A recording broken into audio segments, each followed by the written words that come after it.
क्या निर्णय लिया गया है? संस्था की ओर से ये निर्णय लिया गया है, जो भी लिया जाएगा उससे आप लोगों को सूचित कर दिया जाएगा। लेकिन अभी आपका एक संक्षिप्त व्याख्यान आप देना चाहें तो आप दीजिए, कविता जी भी हैं। और अच्छा अच्छा। जी। ये कहना है कि इस संस्था को हम धन्यवाद कर रहा हूँ कि प्रेमचंद को हम याद किए, आप लोग के माध्यम से हम याद करने बैठे हैं। जी। क्योंकि और प्रेमचंद जी के संबंध में तो इससे बहुत कुछ कहा जा सकता है, लेकिन मैं राधा कृष्ण, प्रेमचंद और राधा कृष्ण के संबंध में जी गुरु करने जा रहा हूँ। जी। क्योंकि राधा कृष्ण और प्रेमचंद 1929 से 1936 तक राधा कृष्ण उनके साथ जुड़े रहे थे। क्योंकि मैं उनका पुत्र हूँ, इसलिए बहुत सी बातें संग्रह किया है, जी। चाहे वो राधा कृष्ण के संस्मरण से हो, चाहे जनेन्द्र कुमार जी ने कुछ बातें बताई हों, अमृत राय आदि से, और प्रेमचंद के बाद के पीढ़ी वाले लोग से मैंने बहुत सारी बातें इकट्ठा किया है। उन्हीं में जी। से एक है प्रेमचंद और राधा कृष्ण। राधा कृष्ण प्रेमचंद जी के सर्वाधिक निकट के व्यक्ति थे और लेखक थे। प्रेमचंद से प्रेरित होकर के राधा कृष्ण अपना लेखन कार्य का वो दिशा बदली थी। ये 1929 की बात है, और पहली बार राधा कृष्ण प्रेमचंद जी से मिले थे लखनऊ में जाकर के। हुआ क्या, जी 1929 में वाटिका नामक पत्रिका निकाला करते थे रांची से, और उस समय राधा कृष्ण की उम्र मात्र 19 वर्ष थी। और इसी क्रम में वो महावीर, तपस्या, जन्मभूमि, गल्पमाला आदि पत्रिकाओं में लिखा करते थे। उनकी कहानियां उसी समय से प्रकाशित होना शुरू हुआ था। उन्हीं में से किसी एक प्रकाशित कहानी पढ़ करके प्रेमचंद जी ने राधा कृष्ण को पत्र लिखा और आशीर्वाद दी और मिलने के लिए कहा। राधा कृष्ण चूंकि उनके प्रशंसक थे ही, और वो अपने एक मित्र के साथ मिलकर के लखनऊ गए उनसे मिलने के लिए। ये 1929 की बात है। लखनऊ माधुरी के संपादन कार्य कर रहे थे प्रेमचंद जी। तो प्रेमचंद जी के सामने जब राधा कृष्ण खड़े हुए और बतलाया कि मैं रांची से राधा कृष्ण हूँ, तो बहुत अचंभित हो गए, ये जानकर कि ये तो छोटा सा बालक है। उनके मन मिजाज में था कि जिस कहानी को राधा कृष्ण लिखने वाला, जिस कहानी का मैं प्रशंसा किया था, वो कोई प्रौढ़ होगा राधा कृष्ण, लेकिन ये छोटा सा बालक है। और उसी उन्हीं के यहाँ रहे, और कहानी लिखने के क्रम में बहुत से सूत्र भी उन्होंने राधा कृष्ण को दिया, और उन्होंने कहा कि मैं हंस पत्रिका निकालने जा रहा हूं, तुम अपनी रचना भेजना। और उसी समय से राधा कृष्ण और प्रेमचंद के बीच पत्राचार शुरू होता है। और जनवरी 1930 में प्रेमचंद जी हंस पत्रिका का प्रवेशांक निकालते हैं जनवरी 1930 में। उसमें राधा कृष्ण की कहानी धोखा प्रकाशित हुई थी। उस समय राधा कृष्ण की उम्र मात्र 20 वर्ष थी, और राधा कृष्ण को पारिश्रमिक के रूप में प्रेमचंद जी ने 100 रुपया का मनी ऑर्डर भेजा था। उस युग में 100 रुपया बहुत बड़ी चीज थी। 3-4 रुपये मन चावल मिला मिला करता था। वो इतना प्रेरित हुए, उसके बाद फिर बनारस उनके साथ रहना शुरू किए। उसी के बाद 1930 में महावीर पत्रिका के साथ जुड़े। वैसे संपादक थे जगत नारायण लाल, वो बहुत बड़े नेता थे, स्वतंत्रता सेनानी थे, लेकिन सभी काम राधा कृष्ण ही देखा करते थे। राधा कृष्ण ने एक अंक निकाला स्वाधीनता सेनानियों का, लेकिन अंग्रेजी सरकार ने उसको जब्त कर लिया और जगत नारायण लाल गिरफ्तार हो गए। उन्हें ढाई वर्ष की सजा हो गई। बेनीपुरी जी राधा कृष्ण को अपने साथ बेनीपुर गांव ले गए और फिर वहीं से राधा कृष्ण प्रेमचंद जी के यहाँ चले गए। प्रेमचंद जी बतलाए कि माया पत्रिका निकल रही है, तो तुम वहां चले जाओ, उसका संपादन करो। तो राधा कृष्ण 1931 में माया पत्रिका का संपादन करने लगे और उसी समय उनकी कहानी एक प्रकाशित हुई थी, माँ बेटी यथार्थपरक। और उस तब के समय ये बहुत चर्चित कहानी हुई थी, माँ बेटी। और तभी से उसी समय से 1930 से 1936 तक प्रेमचंद के साथ रहे और पत्राचार भी होता रहा। एक राधा कृष्ण के परिवार के एक सदस्य के रूप में हो गए। और प्रेमचंद के जीवन काल में ही राधा कृष्ण की पहचान प्रेमचंदीय धारा की एक लेखक के रूप में बन चुकी थी। एक और राधा कृष्ण थे और दूसरी ओर जैनेन्द्र कुमार। प्रेमचंद जी जैनेन्द्र जी को कहते थे कि तुम धरती में आओ, धरती पर आओ, और राधा कृष्ण को की प्रशंसा करते थे। हंस तत्कालिक हंस पत्रिका में राधा कृष्ण के संबंध में कई टिप्पणियां की है। खैर, इस तरह से राधा कृष्ण जी जो है प्रेमचंदीय धारा को व्यापक करने का कार्य किया। और उनके प्रशंसक थे जयशंकर प्रसाद और राधाकृष्ण दास। 1936 के आते आते प्रेमचंद अस्वस्थ हो गए। उसी समय राधा कृष्ण की माँ यानी मेरी दादी का सितंबर में देहांत हो गया। राधा कृष्ण को बनारस से रांची आ जाना पड़ा। और इधर प्रेमचंद जी मरणासन हो चुके थे। प्रतिदिन जयशंकर प्रसाद और राधाकृष्ण दास प्रातः भ्रमण के बाद प्रतिदिन प्रेमचंद को देखने के लिए आया करते थे। एक दिन राधाकृष्ण दास बहुत चिंतित हो गए कि प्रेमचंद की दशा देख करके कि अब उनको आभास हो गया कि अब प्रेमचंद जी अब नहीं बचेंगे। तो उन दोनों ने बहुत चिंता व्यक्त की कि अब हंस का क्या होगा। तब यही हुआ, प्रेमचंद का निधन हुआ। उसके बाद जयशंकर प्रसाद, राधाकृष्ण दास और शिवरानी देवी तय कर लिया कि अब हंस पत्रिका का भार जो है राधा कृष्ण संभालेंगे, क्योंकि वो प्रेमचंद जी के जीवन काल में राधा कृष्ण उनके उत्तराधिकारी बन चुके थे। तो राधाकृष्ण दास का पत्र आया, शिवरानी देवी का पत्र आया, तो राधा कृष्ण बनारस चले गए।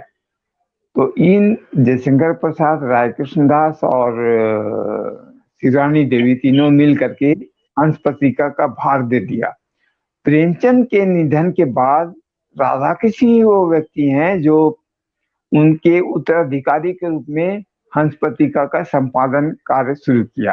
लेकिन श्रद्धावश राधा कृष्ण अपना नाम नहीं दे करके शिवरानी देवी का नाम दिया करते थे।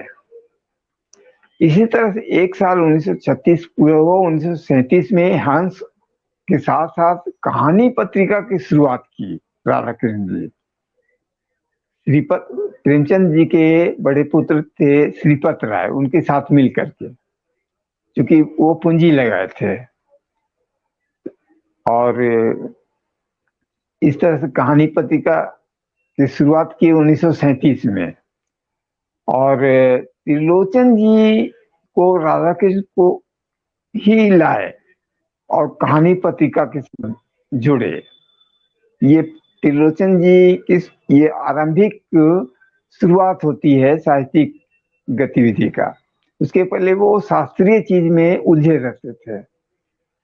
तो इस संबंध में त्रिलोचन जी ने एक संस्मरण भी लिखी है। खैर, प्रेमचंदीय धारा को राधा कृष्ण ने कई आयाम दिए। उन्हीं में से हास्य व्यंग के क्षेत्र में तत्कालिक समय में 1929-30 के समय में जीपी श्रीवास्तव काफी चर्चित थे हास्य लेखन में।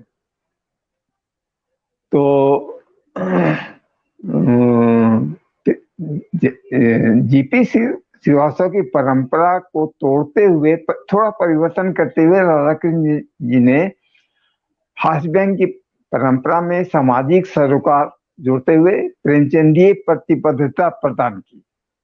और ये चल पड़ा। उस समय राधाकृष्ण की रचनाएं प्रेमचंद की पत्रिका हंस में घोष बोस बनर्जी चटर्जी के उपनाम से लिखा करते, प्रकाशित हुआ करते थे। और लोग तो सोचते थे कि घोष बोस बनर्जी चटर्जी और कोई नहीं, प्रेमचंद ही है, जो प्रशासन अंग्रेजी सरकार से बचने के लिए उपनाम धारण कर लिया। दूसरी ओर बंगाल के लोग समझते थे कोई बंगाली ही है जो अपने समाज पर व्यंग कर रहा है।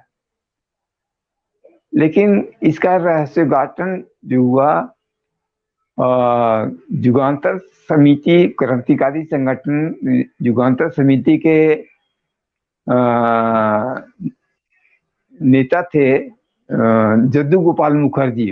उन्होंने बंगाली लेखकों को बताया कि प्रेमचंद नहीं, वो घोष बोस बनर्जी चटर्जी राधा कृष्ण है जो रांची में रहते हैं, मेरा प्रिय है वो। इस तरह से बंगाल में तब मालूम हुआ कि घोष बोस बनर्जी चटर्जी उपनाम से लिखने वाले प्रेमचंद नहीं, राधा कृष्ण है। तो इस तरह से राधा कृष्ण गद्य गीत, कथा लेखन में प्रेमचंदीय धारा को आयाम देते हुए फैलाव किया और अंत समय तक वो प्रेमचंदीय धारा के ही एक लेखक के रूप में प्रतिष्ठित रहे। क्योंकि राधा कृष्ण के संबंध में ज्यादा चर्चा परिचर्चा नहीं हो पाने कारण राधा कृष्ण अज्ञात हो गया आज के समय में।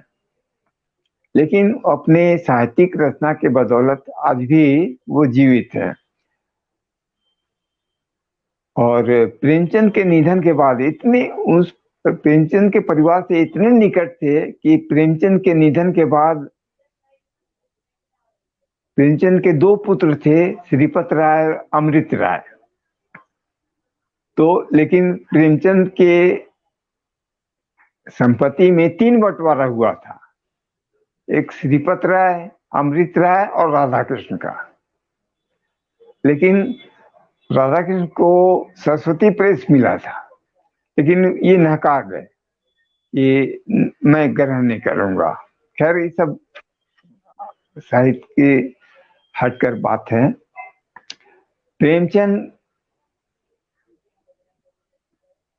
जो हैं उसी रूप में राधा कृष्ण रखना चाहते थे। तो बात के क्रम में कई धाराएं हैं, सब अपने अपने ढंग से उनको जोड़ते चले गए। लेकिन आज भी प्रेमचंद निष्पक्ष है, किसी धारा से नहीं, शुद्ध साहित्यिक धारा, सामाजिक सरोकार से जुड़ने वाले जुड़े रहने वाले लेखक थे। आज भी के लेखक को वो प्रेरित कर रहे हैं।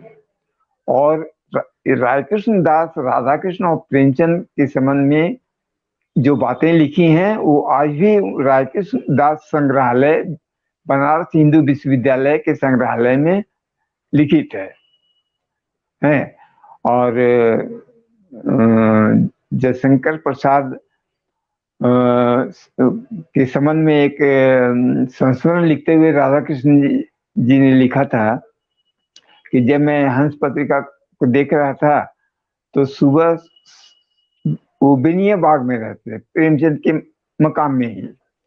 तो सुबह प्रातः भ्रमण के लिए जयशंकर प्रसाद गंगा नदी के किनारे किनारे घूमते घूमते 5:30-6 बजे चले आते थे राधा कृष्ण के पास। उस समय राधा कृष्ण बाहर बरामदा में मुंह धोते हुए दातुन कर रहे होते थे। उस समय 5:30 बजे सुबह पहुंच के राधा कृष्ण लो एक रचना लो, और कोई पत्रिका के लिए कोई रचनाएं घटे तो आकर के मुझसे मिल लेना। तो ये उस तक के समय के साहित्यिक कितना समर्पित थे इस बात को जाना जा सकता है। और प्रेमचंद को राधाकृष्ण 1934 में रांची आमंत्रित किए थे। गुमला में उन्होंने साहित्य आश्रम की स्थापना किया था। तो साहित्यिक उस संस्था के उद्घाटन के लिए, अध्यक्षता के लिए प्रेमचंद सपत्नीक आने वाले थे, लेकिन तत्काल उसी समय उनका एक टेलीग्राम आया कि मुझे बंबई जाना पड़ रहा है तो मैं नहीं आ पाऊंगा।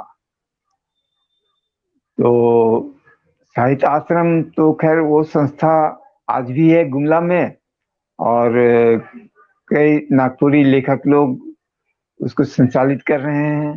खैर प्रेमचंद के नहीं आने पर बलदुआ जी साहित्य आश्रम की अध्यक्षता किया था। और प्रेमचंद राधा कृष्ण के एक बहनोई थे, पांडे परिवार था, नरकोपी, वहां रुकना था। क्योंकि कम ही लोग जानते हैं कि प्रेमचंद का मूल नाम पांडे धनपत राय था। वो पांडे थे, काश तो एक उपाधि थी पांडे, श्रीवास्तव कास्ट में होते हैं। तो जो छोटानागपुर के नागवंशी शासन में जो सर्वाधिक शक्तिशाली थे तो वो पांडे परिवार था। तो पांडे परिवार भी 1600 ईस्वी में नागवंशी शासन से जुड़ा हुआ था, और तब से वो परिवार छोटानागपुर में रह रही है। तो छोटानागपुर के जो पांडे हैं और उत्तर प्रदेश के जो पांडे हैं आज, उनकी कुल प्रथा आज भी वही है जो छोटानागपुर वाले है। इसी संबंध में प्रेमचंद को मिलना चाहते थे उस परिवार से, लेकिन नहीं हो पाया। तो इस संबंध में जब अमृत राय कलम का सिपाही प्रेमचंद की जीवनी लिखने के सिलसिले में अमृत राय कई महीनों तक राधा कृष्ण के साथ रहे इसलिए। और चूंकि उस समय राधा कृष्ण के पास जो प्रेमचंद और श्री रानी देवी के पत्र था, 100 के आसपास, 100-120 के करीब था। वो एक मकान, जिस मकान में रहते थे वो मिट्टी का था। बरसात के समय वो एक कमरा गिर गया तो सब वो नष्ट हो गया। वो अफसोस अंतिम समय तक रहा। इस बात का उल्लेख कलम का सिपाही में भी अमृत राय ने किया है। और इस तरह से राधा कृष्ण और प्रेमचंद की आत्मीयता अंतिम समय तक बनी रहती है। राधा कृष्ण को की रचनाओं को वो के पाठ्यक्रम में भी लगा है। युवा लेखकों को प्रेरित करते रहते, उनमें सर्वाधिक प्रेरित हुए थे राधा कृष्ण। युवा लेखकों का एक संग्रह किया था, 8-9 युवा लेखकों को कहानी संग्रह, उसमें एक राधा कृष्ण भी थे। ये 1933-34 की बात है। और रानी देवी तो अंतिम समय तक उनका पत्राचार होता है, उसमें कई पत्र तो मेरे पास आज भी उपलब्ध हैं और उसको प्रकाशित भी करवा चुका हूँ। और श्रीपत राय को वो धन्नु बोलते थे और अमृत राय को बन्नू, तो जो घरेलू नाम से ही कहते थे। श्री रानी देवी राधा कृष्ण को लाल बाबू कहा करते थे, जबकि प्रेमचंद राधा कृष्ण। इस तरह से राधा कृष्ण और प्रेमचंद बहुत निकट से जुड़े रहे। लेकिन जैनेन्द्र जी ने हमको बतलाया था कि मैं और राधा कृष्ण कभी मिले ही नहीं, जबकि हम लोग दोनों एक साथ प्रेमचंद के यहाँ रहे थे। तो हम खोजबीन किया, बहुत आश्चर्य हुआ कि ऐसी कैसी हो सकता है, प्रेमचंद और राधा कृष्ण और जनेन्द्र कुमार कभी मिले ही नहीं। तब मालूम हुआ कि राधा कृष्ण के स्वभाव से मैं परिचित हूँ, जो नापसंद है उस व्यक्ति से भी दूर रखते थे। वो जनेन्द्र जी की धारा को नापसंद करते थे, इसलिए वो जनेन्द्र जी आने वाले होते थे तो ये चल जाते लम्ही प्रेमचंद जी के गांव में। तो 2-3 दिन जनेन्द्र जी वहां रहे तो राधा कृष्ण जी लम्ही में 3-4 दिन रह गए। खैर बड़ी लोगों की बातें है, ज्यादा नहीं बोलूंगा। प्रेमचंद राधा कृष्ण जी से छोटापुर क्षेत्र के जनजातियों के संबंध में बहुत सी जानकारी प्राप्त की थी। जिस तरह से प्रेमचंद के निकट अछूत जातियां, हरिजन जातियां थी, उसी तरह से राधा कृष्ण के आसपास जनजातीय समाज था। तो जिस तरह से उपेक्षित और वंचित समाज हरिजन समाज हमारा, उसको प्रेमचंद अपने साहित्य में लाए, उसी तरह से राधा कृष्ण जनजातीय साहित्य को आगे बढ़ाने का कार्य किया। 1934 में जो साहित्य आश्रम राधा कृष्ण जी किया, जनजातीय एवं यहाँ की क्षेत्रीय भाषा नागपुरी, खोटा, पंचपर्गनिया, इस सब साहित्य को प्रोत्साहित करने लगे। बाद में तो आदिवासी पत्रिका के माध्यम से जनजातीय साहित्य, आधुनिक साहित्य को व्यापक रूप दिया और एक वातावरण तैयार हुआ, जिसके कारण वो आज जनजातीय एवं क्षेत्रीय भाषा विभाग बन पाई है। और इस तरह से राधा कृष्ण और प्रेमचंद वंचित और उपेक्षित व्यक्ति हो या समाज हो, अपने साहित्य में लाने के काम करते रहे। आज के जो युवा लिख रहे हैं, उनको भी मैं पढ़ रहा हूँ, वो प्रेमचंदीय धारा में है और बहुत अच्छा, जितनी अवधारणाएं हैं एकदम सबको नंगा करते चले जा रहे हैं। बहुत बड़ी बात है, ये प्रेमचंदीय धारा है। तो खैर स्थितियां एक सी नहीं रहती हैं। 1905-6 जो स्थितियां थी जिस समय प्रेमचंद लिख रहे थे, वो स्थितियां आज नहीं है। लेकिन साहित्य की जो मूल धारा है आज भी है। आज की स्थिति के अनुरूप जो युवा लिख रहे हैं वो प्रेमचंदीय धारा है। मेरा इतना ही करना है, और कुछ प्रश्न हो तो हम कह सकता हूँ।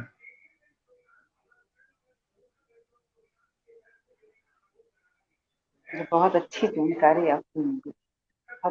हाँ, जो आज तक की जो मैं कह रहा हूँ ना, ये अलिखित है। जी, और सही बात है।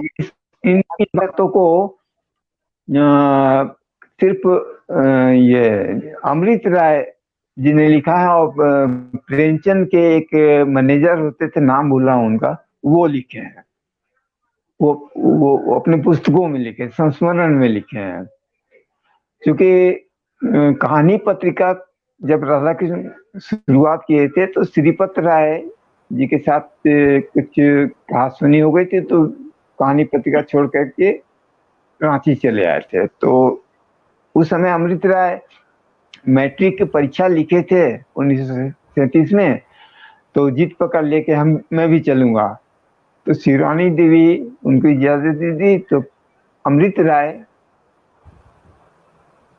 राधा कृष्ण के साथ 1937 में रांची रहे, कई महीना रहे। उस समय उनका मकान गिर गया था, तो गुमला जाकर रहने लगे थे।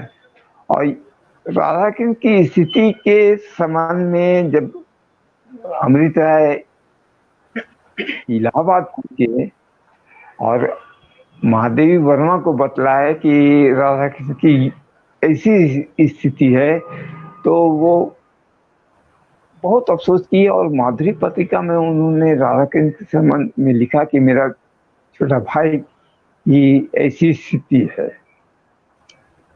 और इस तरह से तब के समय लोग कितना समर्पित भाव से साहित्यिक रचनाएं लिखा करते थे। अब सोच, प्रेमचंद जी ने ही लिखा है कि मुझे बम्बई जाना पड़ा, लेकिन वहां तो धन है, लेकिन मैं साहित्य सेवा में फिर वापस चला रहा हूँ।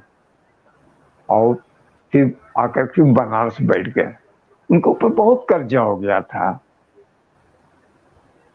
उस संघर्षपूर्ण स्थिति में वो लिखते रहे थे। और राधा कृष्ण एक संस्मरण से मालूम हुआ कि 1934 में प्रेमचंद यहाँ थे, तो उसी समय गोदान उपन्यास छप करके आया था। उसी दिन राधा कृष्ण को रांची लौटना था। तो प्रेमचंद उस समय वो उस उपन्यास का जिल्द साज नहीं हो पाया था, जिल्द लगाना बाकी था। जो गांव बनारस का ही एक बाइंडर जो है मुस्लिम था, वो बाइंडिंग करना था। लेकिन चूंकि उसी दिन लौटना था, तो बिना बाइंड किए हुआ गोदान में राधा कृष्ण को प्रेमचंद जी लिखित रूप में अपना हस्ताक्षर के साथ राधा कृष्ण को समर्पित करके वो उपन्यास दिए थे। राधा कृष्ण अपने संस्मरण में लिखे हैं कि गोदान का पहला पाठक मैं था। और राधा प्रेमचंद की डायरी में भी है कि आज मैं इसको गोदान दिया, उसका डायरी में वो मेंटेन किए हुए हैं। तो पहला नाम जो है राधा कृष्ण का है। तो खैर गोदान के पहले पाठक के रूप में भी राधा कृष्ण को हम याद करते हैं। इतना है कि प्रेमचंद आज भी प्रेरित कर रहे हैं। ये बहुत बड़ी बात है, हम लोगों के लिए गौरव की बात है। और युवा पीढ़ी के लिए आज भी वो आदर्श हैं। एक दिल्ली के प्रकाशक हैं, उन्होंने बताया कि आज सर्वाधिक रूप से जितने लेखक हैं, सबसे अधिक प्रेमचंद ही पढ़े जा रहे हैं। ये बहुत बड़ी बात है। हम अपने देवतुल्य को इसी तरह से आगे की पीढ़ी तक बढ़ाते रहें, यही बहुत बड़ी बात है। हम लोग संकल्प लेने की जरूरत है भी है। आप लोग जैसी संस्था इस तरह का कार्यक्रम करते रहें ताकि युवा भी प्रेरित हों, साहित्यिक माहौल बनी रहे। हम आज के लोग साहित्य कितनी कटते चले जा रहे हैं, क्योंकि वो कटने का कारण है आज की स्थितियां। आज का माहौल स्थितियों के कारण ही इस तरह का माहौल बना है। जी बोलिए। और राधा अ, कृष्ण के संबंध में और प्रेमचंद के संबंध में कुछ प्रश्न हो तो हम बता सकते हैं। और इससे तो मैं बहुत आप विषयांतर में जी कहा जाए। मैं आप मैं आपसे ये निवेदन करूंगा कि जी। इस कार्यक्रम को जो कि हमें करने में समस्या हुई, इसे कल दोपहर को 1:30 से लेके 3:30 बजे तक पुनः 2 हिस्सों में करेंगे, जिनमें विद्वानों अच्छा। को हम लोग एक साथ नहीं बुलाया जाएगा जैसे आज हुआ है कि सब साथ आ गए और इसका संयोजन और समन्वय नहीं बन पाया आपस में। एक हाँ। वजह ये भी थी और दूसरा तकनीकी दिक्कत थी। तो 2 सत्रों हाँ। में इसको हम करेंगे। और मेरी हम्म। भी एक गलती थी कि मैं पूरे समय आप लोगों के साथ नहीं रह पाया। तो कल मैं दोनों हम्म। सत्रों में स्वयं रहूँगा और हम्म। उसमें हम इस पे आगे चर्चा करेंगे, क्योंकि हमने अभी मेरे यहाँ एक लड़के ने राधा कृष्ण के हिंदी विभाग में पीएचडी चालू की। हम्म। 6-7 महीने हुए हैं, तो उसको आज काफ़ी मिल गया होगा अपनी सिनॉप्सिस के लिए। हाँ। हाँ। नहीं, बहुत हिंदी साहित्य की इतिहास की चीज है। जी, त्रिलोचन जी को लाने वाले राधा कृष्ण ही है। जी। हाँ। लेकिन उनको मतलब वो काफ़ी गुमनाम रहे और आज भी कई लोग नहीं जानते। नहीं जानते हैं। इसका कारण है कि आज जो हमारे साहित्य जगत में जो खेमेबाजी है, इसका मूल कारण है। जी। अब मैं कविता जी से जो निवेदन करूँगा कि वो कार्यक्रम के अंत में हमें संबोधित करें और प्रेमचंद जी के बारे में कुछ बताएं। हम्म। जी, सबसे पहले तो मैं मंच को नमन करती हूँ और सारे विद्वजनों को प्रणाम। ने इनको सुनने के बाद मुझे तो लग रहा है कि मेरी मेरी जो भी हो बहुत छोटी सी होगी, बहुत कमजोर होगी। कि आप लोग इतने विद्वजन हैं कि मैं कहीं टिक नहीं पाऊंगी। फिर भी नहीं मैम, हम अब तो विद्यार्थी हैं, प्रेमचंद पढ़ते हैं। जी, हम लोग तो बस विद्यार्थी ही हैं। प्रेमचंद के बारे में क्या मतलब कहा जाए। तो बचपन से हमारे इंस्पिरेशन रहे हैं। मैं तो जब से बड़ी हुई समझी प्रेमचंद को ही पढ़ना शुरू किया और प्रेमचंद से ही इंस्पायर होके प्रेरित होके मैं आगे बढ़ती चली। उनकी बहुत सारी कहानियां पढ़ी मैंने। सारी तो नहीं पढ़ पाए क्योंकि 301 उपन्यास पढ़ना संभव नहीं है, लेकिन जितनी भी पढ़ी सब में एक बात तो मैंने देखा कि आज के युग से संबंधित है। मुझे नहीं लगता है कि उन्होंने जो लिखा वो आज घटित नहीं है। वो आज भी वो प्रचलन है।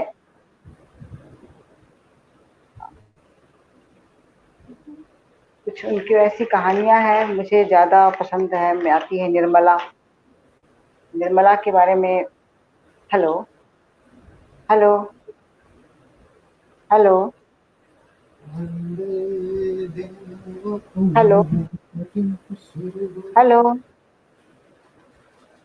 जी, मैं आगे कंटिन्यू कर सकती हूँ। हेलो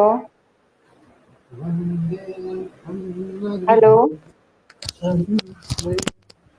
जी, मैं कंटिन्यू कर सकती हूँ। जी, आपकी आवाज़ आ रही है और सुनाई दे रही है सबको। जी, तो निर्मला में जो उन्होंने अपने रखा वो बहुत दिल के करीब हो जाती है और जी, उसको जितनी बार पढ़ा जाए वो नई सी लगती है। उसकी नायिका, उसकी जो कर्तव्य परायणता, उसका जो गृहिणी का कर्तव्य उत्सर्ग, उसका उसके बलिदान, मतलब सारे लगते हैं जैसे आज के समय के हैं। मैंने तो जी, बहुत बार निर्मला को पढ़ा और आज भी पढ़ती हूँ तो लगता है कि अभी लिखी हुई है। जाने प्रेमचंद में क्या सम्मोहन है, क्या जादू है। ऐसे ही उन्हें कलम का जादूगर तो नहीं कहा जाता। उनकी सारी की सारी कहानियों में दलित को, नारी को, ईमानदारी जी, को, सत्य को, धर्म को, सारी संवेदनाएं उनकी कहानियों में झलकती। अब दू जोड़ी बैल की जो सच्ची दोस्ती की कहानी है, उसने भी इतनी गंभीर गंभीर मतलब 2 बैलों के माध्यम से ही उन्होंने जो लिखा है वो हृदय स्पर्शी है कि उन्होंने अपनी कलम में वो दर्द भरा और उसे कागज पर उतारा कि 2 बैलों को भी उन्होंने इतने अच्छे से बांध के रखा कि एक एक उनकी कहानी में एक बात थी कि दर्शक पाठक हमेशा बंधे रहते हैं शुरू से अंत तक।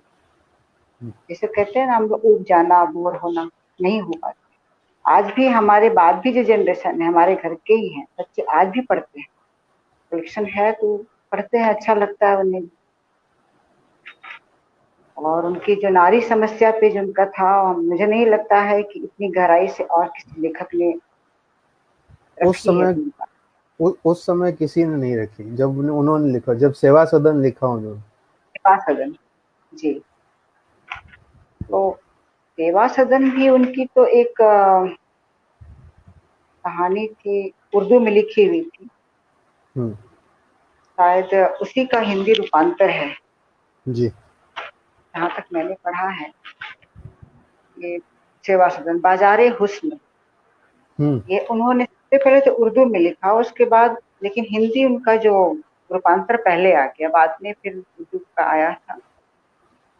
तो अब क्या बोलूं, मनोरमा है, पूस की रात, आप पूस की रात को ही हम लोग ले लें, उसमें जो उन्होंने चित्रण किया है एक गरीब का और एक की मजबूरी का और उस समय के सामंतशाही लोगों का विचार का, मतलब बहुत मार्मिक चित्रण करते हैं। पढ़ने के बाद तो सारे पाठक मुझे लगता है कि जो नहीं भी पढ़ना चाहते हैं अगर ये पढ़ लें तो भाव विभोर हो उठे। तरह उनकी बहुत सारी कहानियां हैं और उनके, और ऐसा नहीं वो हर, मैं क्या कहूँ, हमारे जो विद्वजन इतना कुछ बता गए कि अब सारा उन लोगों ने तो कह ही दिया जी। तो मैं अब मेरी क्या, लेकिन जिस तरह वो लोग लिखते हुए उनकी मृत्यु हुई, ये तो नमन है उनको, उनकी लेखनी को और उनको नमन है, क्योंकि वो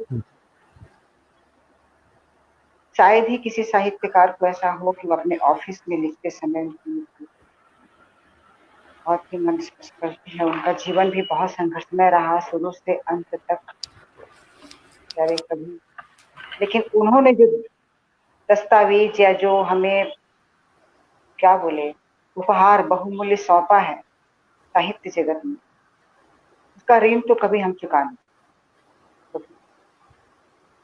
जी। अभी तो कोई दूसरा न बन पाया है न बन पाएगा प्रेमचंद। प्रेमचंद का स्थान तो लेना बहुत मुश्किल है, तो क्योंकि उनकी जब कलम चलती थी तो बस वो फिर कुछ भी अछूता नहीं रहता था उनकी कलम की नाम। उनकी मृत्यु के बारे में मैं ये मानता हूँ कि वो स्वयं सरस्वती आई और उन्हें साथ ले गई, ये एक ये सौभाग्य। मैं भी, वो एक सरस्वती पुत्र भी कहलाते, जी। वो सिर्फ कलम के जादूगर नहीं, मुझे तो लगता है कि सरस्वती पुत्र ही, और सही कहा शायद आपने। इसीलिए इतना संघर्ष में उनका जीवन भी है। लेकिन इतने संघर्ष में कोई इंसान, आज के समय के राइटर हमारे जैसे तो नहीं टिक पाएंगे, लेकिन उन्होंने एक इतिहास रचा, कालजयी हुए। उनकी पुण्यतिथि पे आप लोगों ने उनको याद दिलाने का इतना बड़ा काम किया, आप सबको धन्यवाद।